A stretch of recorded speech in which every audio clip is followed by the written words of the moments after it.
राज्याभिषेक इसका कारवां आज पहुंचा है महिषादल। हमारे साथ महिषादल की जनता मौजूद है और महिषादल में हमारे साथ नेता भी जुड़े हैं जिनके साथ हम बात करेंगे महिषादल की भी, लेकिन आसपास के इलाके भी की भी, क्योंकि ये पुरुलिया से लगता हुआ इलाका है, वो इलाका जहां पर ये माफ कीजिएगा हल्दिया से लगता हुआ इलाका है, वो इलाका जहां पर आज ही शुभेंदु अधिकारी ने अपना नामांकन दाखिल किया है, जिनकी बात भी आपने TV9 भारतवर्ष से जो उन्होंने की वो सुनी है। लेकिन क्या है मुद्दे महिषादल के, हल्दिया के, इस पूरे इलाके के, और कौन से राजनीतिक दल को इस वक्त एज हासिल है, इस सब मुद्दों पर बात करने की कोशिश करेंगे हमारे साथ। लेकिन महिषादल की जनता मौजूद है, तो महिषादल की जनता के लिए एक बार जोरदार तालियां। हमारे साथ लेकिन यहां जो मेहमान मौजूद है, हमारे साथ बीजेपी के उम्मीदवार विश्वनाथ बैनर्जी जुड़ गए हैं, बस वो मंच पर आ ही रहे हैं। लेकिन हमारे साथ शांतनु दास जी मौजूद हैं, टीएमसी के नेता हैं, और हमारे साथ अर्नब देवव्रत मौजूद हैं जो लेफ्ट के नेता, अर्नब देवव्रत मौजूद हैं जो टीएमसी के नेता हैं, और हमारे साथ शांतनु दास मौजूद हैं जो सीपीएम के नेता हैं। स्वागत है आपका शांतनु जी। अर्नब जी हमारे साथ जुड़ गए हैं विश्वनाथ बैनर्जी भी जो उम्मीदवार हैं यहाँ से बीजेपी के लिए। सबसे पहले मेरा आप ही से सवाल, आप तो उम्मीदवार हैं बीजेपी के यहाँ से, क्या है सबसे बड़ा मुद्दा महिषादल के लिए और इस पूरे इलाके के लिए? अभी मुद्दा तो हमारे एक ही है यहाँ पे, जो एक तो बेरोजगारी तो है ही, ये हमारे सेंट्रल मुद्दा है, और बाकी महिषादल में आप जितना देखेंगे ये पानी का जो निष्कासन व्यवस्था जो है वो बिल्कुल ख़राब हालत में है। हमारे नज़दीक जो एसटी कैनल है, उस कैनल काफ़ी दिन से, लगभग 10 साल से भी वो उसका बुरा हाल है। अगर उसको ठीक तरह उसका मेंटेनेंस किया जाता तो यहाँ का जो कृषक है वो कृषक काम कर सकते थे और खेती बाड़ी भी अच्छी तरह वो हो सकती थी। ठीक है, तो आप ये कह रहे हैं पानी की बड़ी समस्या है, विकास नहीं हुआ है, ये बड़ी समस्याएं हैं, रोजगार की बड़ी समस्या है, ये तमाम बड़ी समस्याएं हैं। फिर क्यों हमें ऐसा लगता है बार बार जब हम देखते हैं चुनाव प्रचार के दौरान, नामांकन के दौरान, कि इस समय धार्मिक प्रतीकों की लड़ाई ज्यादा लग रही है? तो ये क्यों हो रहा है अगर ये तमाम जरूरी मुद्दे हैं तो? देखिए, धार्मिक जो पॉलिटिक्स में जो धार्मिक भावना जो अभी आए हैं, ये भारतीय जनता पार्टी का भावना नहीं है। ये भावना हमारे जो लेफ्ट पार्टी पहले करके गया, और अभी जो पश्चिम बंगाल में जो तृणमूल कांग्रेस है, इन्होंने ये धार्मिक भावना लेके ये पॉलिटिक्स करता है। ये भारतीय जनता पार्टी का कोई धार्मिक भावना नहीं है, क्योंकि नरेंद्र मोदी जी का एक ही भावना है, सबका साथ सबका विकास। इसमें कोई धर्म की बात नहीं है। ये आपकी राजनीति है, वो कह रहे हैं टीएमसी की राजनीति है, बांटो लोगों को और फिर उन पर राज करो। नहीं, ये जो बोल रहे तो टीएमसी का जो राजनीति है, आप लोग जानते हैं, हम लोग को ममता जी जो 34 साल इधर में पहले जो पार्टी था, आप लोग सुना नहीं था, जब जो 64 प्रकल्प हम लोग का जो नेतृत्व किया है जनगण के लिए, आप लोग जो शास्त्री साथी, जो सबुज साथी, कन्याश्री, रूपश्री, ऐसे बहुत प्रकल्प है। इसके चलते तो ये जो उन्नयन क्या है, हम लोग के उन्नयन का ऊपर हम लोग दबा के वोट करना चाहता है। ये आप करना चाहते हैं, आप कह रहे हैं उन्नयन किया है, विकास किया है, और बहुत सी स्कीम्स हैं जो ममता बनर्जी ने शुरू की हैं जो लोगों के विकास के लिए हैं। अगर यही है तो फिर ममता बनर्जी को चंडी पाठ करना क्यों पड़ रहा है मंच से? क्यों मंदिर में जाकर माथा टेक रही हैं? ये जो प्रतीक है, इनकी जरूरत क्यों है फिर, अगर विकास पर ही मुद्दे पर चुनाव लड़ना है? क्योंकि वो तो व्यक्तिगत उनका मामला हो सकता है ना, कि वो कहाँ पर जाकर प्रार्थना करती हैं और कैसे अपने निजी जीवन में किस तरह के धार्मिक प्रकल्प करती हैं। नहीं, ये जो आप बोल रहे हैं, सुनो, जो ममता बनर्जी है वो सब धर्मों को संबंध के चलता है। वो जब अपना जो हिंदू है वो अपना धर्म मानता है, तभी वो दूसरा की जो धर्म है, जो मुस्लिम धर्म है, क्रिश्चियन है, जैन है, वो चाहता है इधर संप्रीति बांग्ला। विकास पर चुनाव होना चाहिए या इन मुद्दों पर? नहीं, विकास पर चुनाव होना चाहिए। नहीं हो रहा है ना, क्यों नहीं हो रहा है? विकास पर अगर चुनाव होना चाहिए तो उस पर क्यों नहीं हो रहा? क्या विकास पर चुनाव होना चाहिए तो उस पर क्यों नहीं हो रहा? अभी तो नहीं लग रहा उन मुद्दों पर चुनाव हो रहा है। नहीं हो रहा है तो विकास अभी तो यहाँ नहीं हो रहा है, ना देश का हो रहा है ना राज्यों का हो रहा है। इसीलिए विकास का चुनाव हो रहा है, लेकिन वो धर्मों से नहीं, वो कुछ रिलीजियस सेंटिमेंट से नहीं, हमारा क्लास फाइट से ये चुनाव जा रहा है, जिसमें सभी का विकास होना चाहिए। लेकिन आपकी जो क्लास फाइट है उसके बारे में मुझे बताइए। 2019 के लोकसभा चुनाव के आधार पर अगर देखें तो लेफ्ट को सिर्फ 20,000 वोट मिले, 20,000 वोट मिले, टीएमसी को 96,000 वोट मिले, बीजेपी को 75,000 वोट मिले, आपको सिर्फ 20,000 वोट मिले। यही समर्थन है आपका, तो क्यों ये समर्थन कम होता गया लेफ्ट का?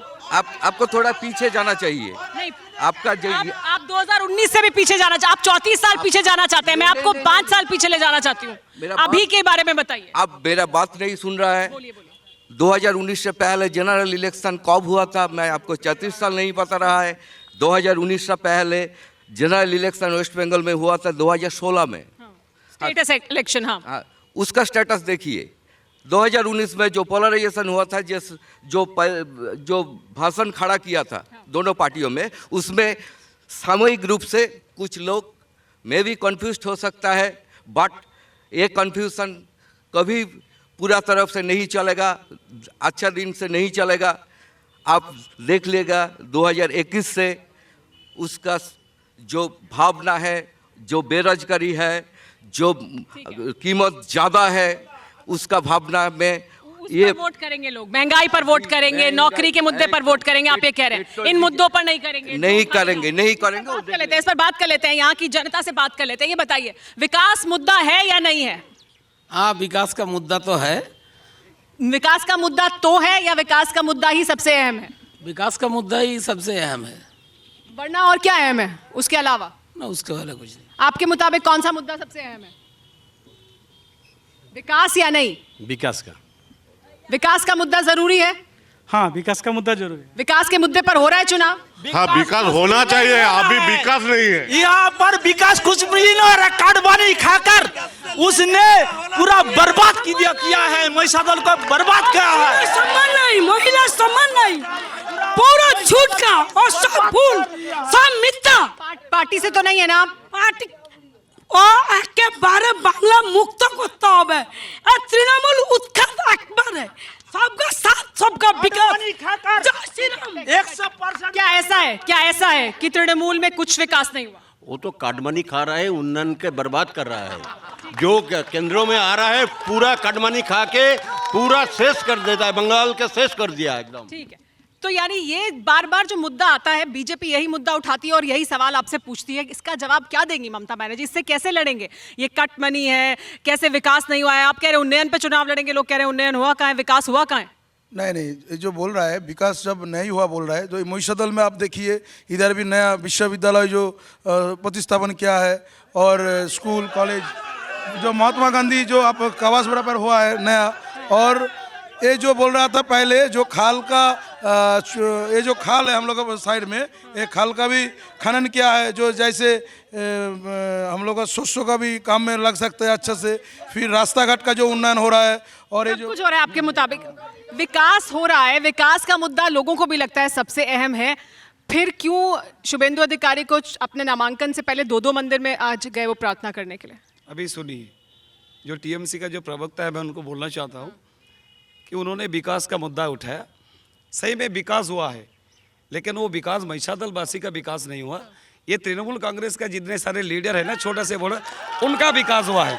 जिनके पास पहले वो बीड़ी खाने का पैसे नहीं था, अभी बड़ा सिगरेट पकड़ते वो जिनके पास वो साइकिल नहीं था, अभी वो मोटरसाइकिल 1.5 लाख का चढ़ता है। ये विकास हुआ है। लेकिन उन नेताओं का जिनका विकास हुआ टीएमसी में, उन्हें का विकास होने के बाद उन्हें बीजेपी में शामिल कर लिया गया, उसका क्या? देखिए, टीएमसी पार्टी में ऐसे भी लोग हैं जो जिनका विकास नहीं हुआ, नहीं, जिन्होंने विकास करना चाहते थे, लेकिन हमारे राज्य में जो सरकार चल रहा है, मुख्यमंत्री, इनको स्पीड ब्रेकर नाम दिया गया। जो केंद्रीय जितने सारे प्रकल्प हैं, ये बंगाल में चालू करने नहीं दिया, जिसके कारण उनके ऊपर भी रूठे हुए बहुत नेता, ऐसे शुभेंदु अधिकारी जैसा नेता हमारे पार्टी में शामिल हुए। राजीव बंदोपाध्याय भी हैं, उन्होंने चाहते थे डेवलपमेंट के लिए, लेकिन उनको करने नहीं दिया गया, कंट्रोल किया गया उनको। मतलब जो टीएमसी से आपके पास आए ये वो हैं जो काम करना चाहते थे, और जो आपके पास नहीं आए वो हैं जो जिनको फायदा मिला।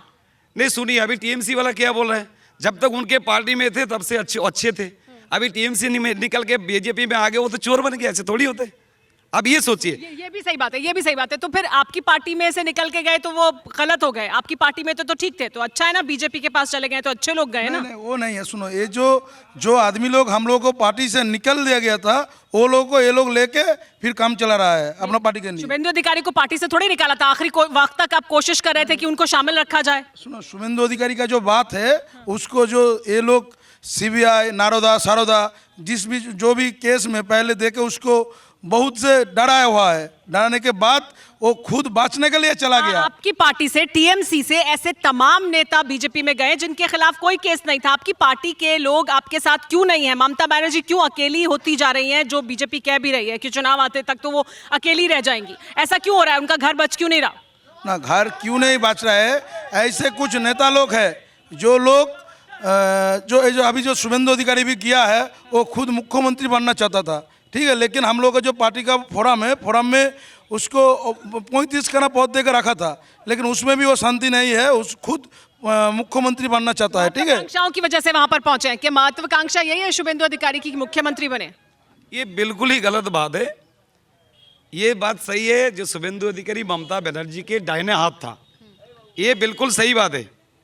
और जब से उन्होंने हाथ हटा लिया तो ममता बनर्जी को ऐसे लगा तो उसके नाम पे ऐसे झूठ मूठ बोल के कि वो मुख्यमंत्री बनना चाहता है, ऐसा बिल्कुल गलत बात है। विश्वनाथ जी, फिर तो ये भी सवाल जायज है, अगर आप कह रहे हैं कि वो उनका दाहिना हाथ थे, तो फिर ममता बनर्जी जो कुछ भी कर रही थी उसमें भी दाहिना हाथ का तो शामिल रहे होंगे ना? वो नहीं, वो संगठन के हिसाब से अगर नंदीग्राम में 2007 साल में जो नंदीग्राम में जो आंदोलन हुआ था, ब्राह्मण के समय जो टॉर्चर हुआ था, उस समय इसी शुभेंदु अधिकारी ने ये ममता बनर्जी की जो सरकार रही है अभी, जो माँ माटी मानुष का सरकार है, ये सरकार बनाने के लिए सबसे बड़ा भूमिका लिया था। मैं इसीलिए उसका दाहिना हाथ बोला। ममता बनर्जी के लिए नंदीग्राम और ये पूरा जो इलाका है वो क्या सबसे बड़ा टेस्ट साबित होगा? और क्या यहाँ पर एक ये भी बड़ी चर्चा है कि अगर लेफ्ट को अपना कुछ भी वोट हासिल वो कर पाया तो ममता बनर्जी को फायदा होगा, और आपका वोट भी अगर बीजेपी को चला गया तो ममता बनर्जी को नुकसान हो जाएगा? आपका वोट किधर रहने वाला है? आपके पास आएगा या कहीं और जाएगा? ये तो सही है, मेरा वोट मेरा पास ही आएगा। वो जो गलत से चला गया 2019 से, और हॉट टाइम एक गलती आज ये पीपल नहीं करेगा, वो फिर वापस आएगा। 2019 में तो चला गया था ना बीजेपी के पास, तो अभी भी वहां जाएगा या नहीं, इसकी क्या गारंटी? मैंने तो पहले बताया था, जब गलत समझाना किसी कुछ टाइम के लिए अच्छा है, लेकिन हॉट टाइम के लिए होगा नहीं। ये 2021 में वो गलत समझाना और फिर होगा नहीं, वो वोट वापस आएगा। क्योंकि अभी जो महंगाई है, जो बेरोजगारी है सारा देश से, सारा राज्यों में, वो पब्लिक को फिर भी सोचना होगा अभी क्या होगा। और एक बात है, ये बड़ा फैक्टर हो रहा है, जो आज जो बीजेपी कह रहे हैं, वो आज को जो तृणमूल का जो लीडर लोग सब आज बीजेपी का नेता है, जो बीजेपी और नेता लोगों का खिलाफ आवाज उठाया था कुछ दिन पहले, आज वो लोग की उनका नेता बन गया है, ये भी लोग देख रहा है। ये भी तो लोग देख रहे थे कि टीएमसी के पास जो नेता गए थे वो भी आप ही के पास से उधर गए थे, लेफ्ट के पास से बहुत सारे नेता टीएमसी के पास गए थे, अब टीएमसी के पास से बीजेपी के पास जा रहे हैं। जा सकता है लेकिन वापस नहीं आ सकता है। आपको जानना है मोइनुद्दीन शाम्स जो लेफ्ट का एक लीडर है, जो गया था, लेकिन जब वो उम्मीद किया था फिर वापस आने का, लेकिन वो आ नहीं पाया। तो ये मेरा आइडिया। हाँ, वापस नहीं आ सकते। लेकिन एक बड़ी बात जो वो कह रहे हैं वो ये कि केंद्र सरकार की जो जिम्मेदारियां हैं, केंद्र सरकार पर जो सवाल उठ रहे हैं, चाहे वो रोजगारी को लेकर हो या महंगाई को लेकर हो, वो क्या प्रभावित नहीं करेंगे यहाँ पर? देखिए, केंद्र सरकार को जो करना है वो काम मोदी जी सरकार, क्योंकि मोदी जी के चेहरा ही सामने रखकर चुनाव लड़ेंगे ना, बीजेपी तो मोदी जी का चेहरा सामने रखकर उनके काम पर चुनाव लड़ेगी। तो अगर उनके खिलाफ कोई नाराजगी है उसका भी असर देखने को मिलेगा। नहीं, अभी घर घर मोदी जी पहुंच गए। अभी बंगाल के किसी भी घर में जाएंगे तो वहां पे भी मोदी है। ये मानुष लोगों के मन में मोदी घुस गया, ये आप निकाल नहीं सकते। अभी जो लेफ्ट का प्रवक्ता जो बोल रहा है ना, ये लेफ्ट जो है इसका हालत बुरा हालत है, इसके पास कोई है ही नहीं। पर ये बात सही है क्या, उनका वोट अगर आपके पास आएगा तो आपके लिए अच्छा होगा? उनका लेफ्ट का वोट अगर आपके पास आया, जैसा पहले भी आया था, अभी और ज्यादा आएगा तो आपके लिए अच्छा हो जाएगा और ज्यादा? अभी लेफ्ट के पास वोट है क्या? अगर होंगे तब हमको मिलेगा ना। जो मिलना था वो तो पहले से ही हमारे साथ जुड़ चुके हैं, तो अभी उनके पास है ही क्या बचा है? कुछ बचा नहीं है आपके पास? बचा है आपके पास कोई वोट? ये तो जनता बताएगा। जनता से पूछ लेते हैं क्या बचा है कुछ वोट? नहीं, वेस्ट बंगाल का जो पीपल है, वेस्ट बंगाल का जो 7 करोड़ 31 लाख पब्लिक है वो बताएगा। अभी यहाँ डिसाइड होगा नहीं, मेरा कहने से और किसी का कहने से ये डिसाइड होगा नहीं। और डिसाइड होगा दूसरा में, जब रिजल्ट आएगा तब डिसाइड होगा, लेकिन यहाँ से कोई डिसाइड ना होगा। लेकिन क्या आप भी यही सोच रहे हैं कि अच्छा ही हो कि अगर लेफ्ट का वोट लेफ्ट को मिल जाए, इनके लिए अच्छा हो जाए तो आपके लिए भी भला हो जाएगा? नहीं, ये तो ठीक है। हम लोग क्या चाहता है, हम लोगों का पार्टी का जो समर्थक है वो हम लोगों को वोट देगा, जो बीजेपी का है वो उसको देगा, जो वामफ्रंट का है उसको देगा। मैं आपको बताती हूँ गणित क्या है। 2019 के लोकसभा चुनाव में आपको मिले 96,000 वोट, उनको मिले 75,000 वोट, इनको मिले 20,000 वोट। इनके 20,000 भी अगर उनको मिल जाएंगे तो आप कहाँ चुनाव जीतेंगे? वो चुनाव जीतेंगे ना फिर। अगर लेफ्ट के वोट भी उनके जो बचे खुचे हैं वो भी उधर चले गए। नहीं, ये तो हो नहीं सकता कि वो लोग का जो पार्टी है वो लोग तो मेंबर है, वो लोग का तो सिस्टम है, वो लोग का वोट क्यों जाएगा उधर में? जब पहले इलेक्शन में कुछ वोट गया था, बीजेपी ये दावा कर रही है कि आपका अपना वोट भी आपके पास नहीं है, वो भी उनके पास जा रहा है। वो सुनो, कोई नेता चल जाएगा ना, नेता चल जाने से पब्लिक नहीं जाता है शुभेंदु अधिकारी के साथ वोट नहीं जाएगा ना, शुभेंदु अधिकारी के साथ वोट नहीं जाएगा, वो वोट नहीं जाएगा। वो जो वोटर रहेगा वो ममता बनर्जी के ऊपर आस्था है। लेकिन सुनो, वो लोग जो अभी आप लोग जानता है, जो किसी आइन लेके, जो काला आइन जो आप लोग ऐसे ही चिल्ला रहा है, तो उत्तर प्रदेश में, पंजाब में जो इलेक्शन हो रहा है उसमें क्यों बीजेपी साफ हो जा रहा है? आप लोग बोलिए। ठीक है, ठीक है, एक बार लोगों से पूछ लेते हैं, एक बार लोगों से पूछ लेते हैं, बताइए, बैठ के बताइए। हाँ, क्या? तृणमूल के पास 2 आदमी है, पीसी और भाईपो, और कोई नहीं है। बताइए क्या कहना चाहते हैं आप? ब्रिगेड का जो सभा थे वो देखा, सभी लोगों ने देखा कितना थे, और वामपंथ का कितना थे। टीएमसी तो आज करा ही नहीं, लोग है तो करेगा ना, उसके पास लोग है तो करेगा। लोग नहीं है क्या टीएमसी के साथ? नहीं, सरकार है मैडम, झूठ का क्या है? कहीं यहाँ महिला को तो कहीं पर रिस्पेक्ट दे नहीं जा रहा। ममता दीदी इतनी झूठ बोल रही हैं, और अभी क्या हो रहा है वहाँ पर देखे हैं ममता जी क्या कर रही है। मैं नंदीग्राम में पैर को पकड़ के दरवाजा में लग गया, बोला बीजेपी मारा। ये क्या हुआ? लेडीज है, लेडीज की तरह बात करिए ना। बनर्जी तो कह रही है कि मैं ही राज करूंगी, मेरे साथ है सारी जनता, महिलाएं भी मेरे साथ है। महिला जग गई है, महिला जग गई है, इतना बहुत अच्छा जग गई है, क्योंकि आप महिला, आप उनका आप महिला आप नहीं सोचते हैं, जब सोचे थे महिला है। बताइए, आप बताइए क्या है मुद्दा आपके मुताबिक? हाँ बताइए, एक मिनट। हाँ बताइए। देखिए, जब तक दीदी का सरकार था तब तक सब उसका साथ था। अभी प्राइवेट लिमिटेड हो गया, अभी थोड़ा जानबूझ के चुनाव लड़ना पड़ेगा, क्योंकि सुनिए, हम दीदी के साथ पहले सुनिए मेरा बात सुनिए, जल्दी बोल रहे हैं हम। अभी भतीजा और पीसी का सरकार चल रही है, ठीक है? ये सरकार हम लोग को नहीं चाहिए, कहे ये लुटेरा का सरकार बन गया। किसका चाहिए फिर? किसका सरकार चाहिए? सबका साथ सबका विकास, सबका साथ सबका विकास चाहिए। हाँ, महिषा दल में विश्वनाथ बनर्जी को चाहिए। पर दीदी तो कह रही है मेरे साथ है, सारा अल्पसंख्यक वोट, मुसलमान वोट मेरे साथ है। अरे दीदी जो बोल रहा है वो भी बोलेगा, कोई भी बोलेगा, वो तो अपना बात बोलते रहेगा। लेकिन देखो, अभी जो स्कूल है, हम लोग पढ़ाई के लिए तो आते हैं, दीदी एक भी नौकरी दिया दिखाइए, उसका साथ जो रहेगा आप एक भी दिखाइए। आपको ये ठीक लगता है फिर ममता बनर्जी भी 2 मंदिरों में जाए मत्था टेकने के लिए, चुनाव प्रचार के लिए, पर्चा भरने के पहले, और शुभेंदु अधिकारी भी? ये क्यों हो रहा है फिर? देखो, वो कोई किसी के धर्म के लिए लड़ेगा, ये अलग बात है। जैसे भाई लोग बोल रहा है जय सिया राम, ये इसकी बात है। हमारा बात है उन्नयन से।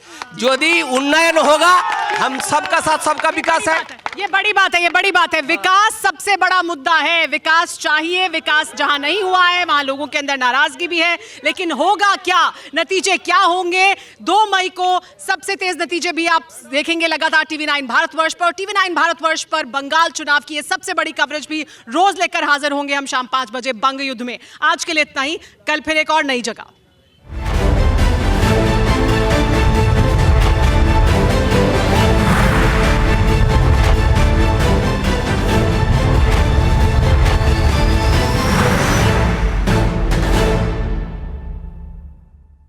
फिक्र आपकी, सोमवार से शुक्रवार रात 9 बजे सिर्फ TV9 भारतवर्ष पर।